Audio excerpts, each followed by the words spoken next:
എല്ലാവരുടെയും പ്രേമ കത്ത് എൻ്റെ വീട്ടിലായിരുന്നു വരുന്നത്. രാവിലെ വരുമ്പോൾ ഒരു ബാഗിനകത്ത് ക്യൂ നിൽക്കും ആൾക്കാർ. ഓക്കെ, പോസ്റ്റ് ബാഗ് കൊടുക്കുന്ന ഒരു കത്ത്. എൻ്റെ വീട്ടിലെ പ്രേമ കത്തുകൾ മുഴുവൻ വീട്ടിൽ. ആങ്കറായിട്ട് ഉൾക്കാഴ്ച 97 തൊട്ട് സുപ്രഭാതം, സനൽ പോറ്റി, BR പ്രസാദ്, രാജശ്രീ വാര്യർ, ഞാൻ. അതിനുശേഷം കൈരളിയിൽ ശുഭദിനം, അനന്തപത്മനാഭൻ, ഞാൻ. ആ സമയത്ത് ആര്യ, അനൂപ് മേനൻ. അത് കഴിഞ്ഞ് അനന്തപത്മനാഭൻ, പത്മനാഭൻ. അതിനുശേഷം അനൂപ്, ഞാൻ, ആര്യ, സുന്ദർ, അങ്ങനെ. അത് 2004 വരെ. അത് കഴിഞ്ഞ് ഞാൻ അവിടെ നിന്ന് ഒരു ബ്രേക്ക് എടുത്തിട്ടാണ് LLB ജോയിൻ ചെയ്തത്. ആ സമയത്ത് ദൂരദർശനിലും സൂര്യ ടി വിയിൽ പൊൻപുലരി, ദൂരദർശനിൽ ഫ്രീലാൻസ് ഇൻ്റർവ്യൂസും ലൈവ് ഷോസും, നിശാഗന്ധി, കൂട്ടുകാരി. ഓൺലൈനിൽ വന്നപ്പോൾ ആങ്കറിങ്ങിൻ്റെ ഒരു രീതി മുഴുവനായിട്ടൊക്കെ മാറിയല്ലോ. അക്കാഡമിക് ലെവലിലെ ആങ്കേഴ്സ് ഇപ്പോൾ പണ്ടത്തെ അത്ര വായിക്കുന്നില്ല, പണ്ടത്തെ അത്ര അവെയർ അല്ല, ഇതിനൊരു ചിട്ടയില്ല, അങ്ങനത്തെ തോന്നലുകളൊക്കെ ഉണ്ടോ? നമ്മളുടെ ഓഡിയൻസും വ്യത്യാസമായിരുന്നില്ലേ? ഞങ്ങളുടെ ഓഡിയൻസും വ്യത്യാസം. ഇപ്പം നമ്മളിപ്പോൾ ഒരു എഴുത്തുകാരിയുടെയോ, ഇപ്പോൾ ഉദാഹരണത്തിന് കടവനിട്ട, അല്ലെങ്കിൽ ഒരു ആൾ വിനയേന്ദ്രൻ, ഒരു കവി വന്നു, അല്ലെങ്കിൽ N കൃഷ്ണപിള്ള സാർ വന്നു, സാനു മാസ്റ്റർ വന്നു, അങ്ങനെ സീനിയർ ആയിട്ടുള്ള ആർട്ടിസ്റ്റുകളായി. ഇപ്പം T പത്മനാഭൻ വന്നു. ഇത് മുഴുവൻ വായിച്ചിട്ടുള്ളവരാണ് ഞങ്ങളുടെ ഓഡിയൻസ്. അപ്പം നമുക്കൊരു തെറ്റാനുള്ള ഒരു പോസിബിലിറ്റി ഇല്ല. ഇപ്പം ഷേഖൂട്ടിന്ന് ഞാനൊരു കഥ ചോദിച്ചു കഴിഞ്ഞാൽ, അല്ലെങ്കിൽ ഷേഖൂട്ടിയുടെ ഒരു കഥ എന്ന് ഞാൻ പറഞ്ഞ ആ ക്യാരക്ടറിന് അത് വായിച്ചിട്ട് നാളെ അതിനെക്കുറിച്ച് നിങ്ങൾ ചോദിച്ചപ്പോൾ അതിനകത്ത് ഇന്ന ഒരു തെറ്റ് വന്നു എന്ന് പറയാൻ റെഡി ആയിട്ടിരിക്കുന്നവരാണ് ഞങ്ങളുടെ ഓഡിയൻസ്. എന്ത് കഥ എടുത്താലും, മനസ്സിലായോ? അപ്പോൾ ഒരു പ്രകാശം പരത്തുന്ന പെൺകുട്ടി എന്ന് പറയുന്ന ഒരു പോപ്പുലർ കഥയിൽ എനിക്ക് നിൽക്കാൻ നോക്കൂല. എനിക്ക് അദ്ദേഹത്തിൻ്റെ എല്ലാ കഥകളിലെയും, അദ്ദേഹത്തിൻ്റെ നളിനകാന്തി എന്ന് പറയുന്ന അദ്ദേഹത്തിൻ്റെ രാഗങ്ങളെക്കുറിച്ചുള്ള കഥകളെക്കുറിച്ചും എല്ലാ കഥകളുടെയും ടെക്സ്ചറിങ്ങിനെ കുറിച്ചും അദ്ദേഹത്തിൻ്റെ പൊതുസ്വഭാവത്തിലും പോയി ആ ഇൻ്റർവ്യൂ തീർക്കാൻ പറ്റുള്ളൂ. കാരണം അത് പ്രതീക്ഷിക്കുന്നവരാണ് എൻ്റെ ഓഡിയൻസ് ആയിരുന്നത്. പിന്നെ ഞങ്ങളോട് നാളെ ആരാണ് ഗസ്റ്റ് എന്ന് പോലും പറയാതെ ഞങ്ങൾക്ക് ഗസ്റ്റുകളെ തരും. ഇപ്പോൾ ഞാൻ ഏറ്റവും ബഹുമാനിക്കുന്ന ഏഷ്യാനെറ്റിലുണ്ടായിരുന്ന ശരത്ചന്ദ്രൻ, അദ്ദേഹമാണ് ഞങ്ങളെ ട്രെയിൻ ചെയ്യുന്നത്. ഇപ്പോൾ അദ്ദേഹം ഞങ്ങളോട് ആരാണ് ഗസ്റ്റ് എന്ന് പറഞ്ഞു തരില്ല. അപ്പോൾ പറയും ശ്രീദേവി ആണ് നാളെ ഗസ്റ്റ്. ഇപ്പോൾ ശ്രീദേവി ആരാണ് എന്ന് ചോദിച്ചാൽ, വരുമ്പോൾ രാവിലെ അഗ്നിഹോത്രം എഴുതിയ ശ്രീദേവി എന്ന് പറഞ്ഞാൽ ഞങ്ങൾ ആ അഗ്നിഹോത്രം ഞങ്ങൾ വായിച്ചിരിക്കണം. എങ്ങനെ വായിച്ചിരിക്കണമെന്നൊന്നും ചോദിക്കരുത്, എൻ്റെ പൊന്നും ഇഷ്ടം. വായിച്ചിരിക്കണം, അല്ലെങ്കിൽ നിങ്ങളെ കൊണ്ട് ഇതിനെ കൊള്ളൂല. എങ്ങനെ വായിച്ചിരിക്കണം എന്ന് ചോദിക്കരുത്, വായിച്ചിരിക്കണം. ആ സമയത്ത് DC ഇറങ്ങിയ, മാതൃഭൂമിയിൽ നിന്ന് ഇറങ്ങുന്ന പുസ്തകങ്ങൾ ഞങ്ങൾ അപ്പോൾ അപ്ഡേറ്റഡ് ആയിക്കണം. കാരണം ആ 2-3 ആഴ്ചക്കകം വിളി വന്നിരിക്കും. ഒരു ആഴ്ചപ്പതിപ്പിൽ വരുന്ന ഒരു കഥ, ഒരു കറണ്ടായിട്ട് പത്രത്തിൽ നടക്കുന്ന ഒരു കോൺവെർസേഷൻ. സിനിമാക്കാരില്ല. അപ്പോൾ ഇപ്പോൾ ഒരു പെയിൻറ്റിങ് എക്സിബിഷനാണ് നടന്നുകൊണ്ടിരിക്കുന്നതെങ്കിൽ ആ പെയിൻറ്റിങ് എക്സിബിഷന് ഒരാൾ വരാൻ സാധ്യതയുണ്ടെന്ന് ഞങ്ങൾ അതിനെക്കുറിച്ച് പഠിച്ചിരിക്കണം. പക്ഷെ പിന്നീട് ഫിലിം ആക്ടേഴ്സിന് ഇൻ്റർവ്യൂ ചെയ്യാൻ തുടങ്ങിയ സമയത്ത് ശ്രീവിദ്യാനെ ഇൻ്റർവ്യൂ ചെയ്തതല്ലേ? വിദ്യാമ ഇൻ്റർവ്യൂ അവർ മരണപ്പെട്ടപ്പോൾ അത് ടെലികാസ്റ്റ് ചെയ്യണ്ടായിരുന്നില്ല ലൈവായിട്ട്? അത് വിദ്യാമയുടെ ഇൻ്റർവ്യൂ ചെയ്ത് ദൂരദർശന് വേണ്ടി. ആദ്യത്തെ മാമിൻ്റെ ആ ഒരു അസുഖത്തിൻ്റെ ഫേസ് കഴിഞ്ഞിട്ടുള്ള ഫസ്റ്റ് ഇൻ്റർവ്യൂ കൊടുത്തത് ദൂരദർശനിലായിരുന്നു. അതിനുവേണ്ടി അവരുടെ എല്ലാ പടങ്ങളും കാണുകയും അസിസ്റ്റന്റ് ഡയറക്ടേഴ്സിനെ വിളിക്കുക, ഡയറക്ടേഴ്സിനെ അറിഞ്ഞ അപ്പോൾ ഒരു കസേര മേശയിട്ട് അവിടെ ഇരുന്നതാണ്, ഒരു ഫോട്ടോ എടുത്തെടുത്ത് വെച്ചിട്ട്. എൻ്റെ ആയതിനും തൊട്ട് അവരെക്കുറിച്ച് അവർ വർക്ക് ചെയ്തിട്ടുള്ള KG ജോർജ് തൊട്ട് സകലരെയും വിളിച്ച് പ്രിപ്പയർ ചെയ്ത്. പക്ഷെ അവർക്ക് വലിയ ഇഷ്ടപ്പെട്ട ഇൻ്റർവ്യൂ.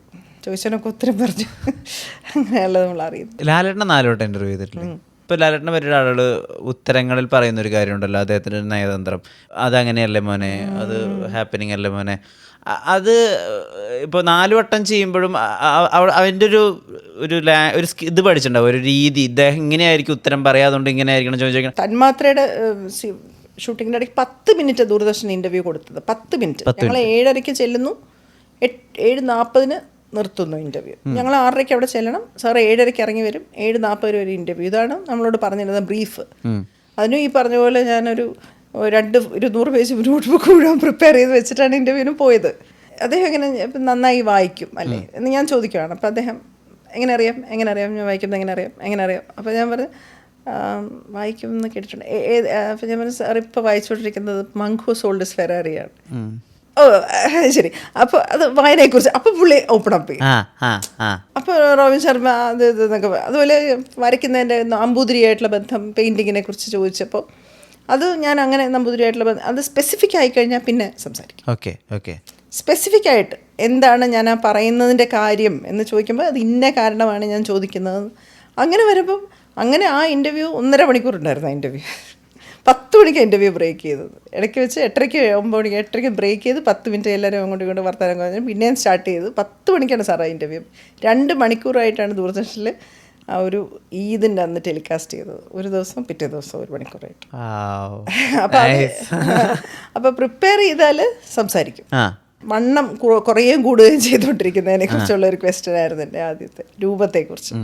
അവിടെ നിന്ന് അങ്ങനെ തുടങ്ങി അപ്പോൾ തന്മാത്രയുടെ അഭിനയം, അങ്ങനെ ഓരോ എൻ്റെ ന്യൂവാൻസസിനെ കുറിച്ചും, അപ്പം ഈ പറയുന്ന തിയറീസിനെ കുറിച്ചും സാറ് പ്രോസസ്സിനെ കുറിച്ചും എല്ലാം ഇരുവറിനെ കുറിച്ച് കുറേ നേരം സംസാരിച്ചു. ഇരുവറിൻ്റെ പ്രധാനപ്പെട്ട ഷോട്ടുകളെക്കുറിച്ച്, ഒരു റൗണ്ട് ട്രോളി ഷോട്ടിനെ കുറിച്ച്, കാലെടുത്ത് വെക്കുന്ന ഷോട്ടിനെ കുറിച്ച്, മണിരത്നമായിട്ടുള്ള ബന്ധത്തെക്കുറിച്ച് ഒരുപാട് കാര്യങ്ങൾ.